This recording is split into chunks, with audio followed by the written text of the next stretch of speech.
Hello friends, welcome to V Sumi's kitchen. வீட்டில் வறுத்த வேர்க்கடலையும் வெல்லம் இருந்தால் நம்மளே வீட்டில் கடலை மிட்டாய் செய்யலாம். எப்படி செய்யலான்றதை பார்க்கலாம். நான் இதை ஒரு கப்பு வேர்க்கடலைக்கு ஒரு கப் வெல்லம் எடுத்துருக்கேன். நீங்கள் அதை விட கம்மியாகவும் எடுத்துக்கலாம், கொஞ்சம் கம்மியாக எடுத்துக்கலாம். ரொம்ப இனிப்பு வேண்டாதவங்க இதை தண்ணியில் கரைச்சி நல்லா வடிகட்டி எந்த பாத்திரத்தில் செய்ய போகிறோமோ அதில் ஆட் பண்ணிடலாம். இப்போ நம்ம பாகுப்பதம் பார்க்கணும்.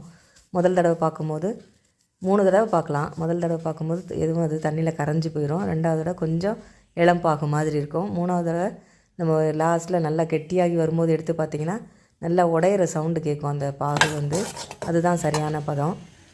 அது பாருங்கள், நல்லா கம்பி கம்பியாக இருக்கும். இது போட்டிங்கன்னா டங்குன்னு சத்தம் கூட கேட்கும். இந்த பதத்தில் தான் நம்ம அந்த வறுத்த வேர்க்கடலையை அதில் கொட்டி நல்லா கலந்து விட்டுட்டு ஒரு நெய் தடவுன ட்ரேயில் கொட்டி 2 நிமிஷத்தில் எடுத்து ஆறினோடனே எடுத்திங்கன்னா வேர்க்கடலை பர்ஃபி கிடச்சிரும். கடலை மிட்டாய் ரொம்ப ஈஸியாக பண்ணிடலாம். யார் வேணால் பண்ணலாம். நினச்ச நேரத்தில் பண்ண முடியும். கடையில் தான் வாங்கி கொடுக்கணும், இல்லை நம்மளே வீட்டில் இதை செஞ்சு கொடுக்கலாம். நீங்கள் இதை வீட்டில் ட்ரை பண்ணிவிட்டு எப்படி வந்ததுன்னு சொல்லுங்கள். ரொம்ப சிம்பிளாக பண்ணிடலாம். கத்தியில் நெய் தடவிட்டு அதை கொஞ்சம் ஆறும்போது பீஸ் போட்டு வச்சுக்கிட்டோம்னா நம்ம கொஞ்சம் ஆறினோடனே கையில் பிச்சிங்கன்னா ஒன்றா எடுத்து விடும்போதே கையில் விட்டு வெளியில் வந்துடும். அவ்வளோதான் ஃப்ரெண்ட்ஸ், பாருங்கள், டக்குன்னு நல்லா துண்டு போட முடியும். இதை ட்ரை பண்ணிவிட்டு எப்படி வந்ததுன்னு கமெண்ட்டில் சொல்லுங்கள். தேங்க்யூ. இந்த வீடியோ பிடிச்சிருந்தால் லைக் பண்ணுங்கள், ஷேர் பண்ணுங்கள், சப்ஸ்கிரைப் பண்ணுங்கள்.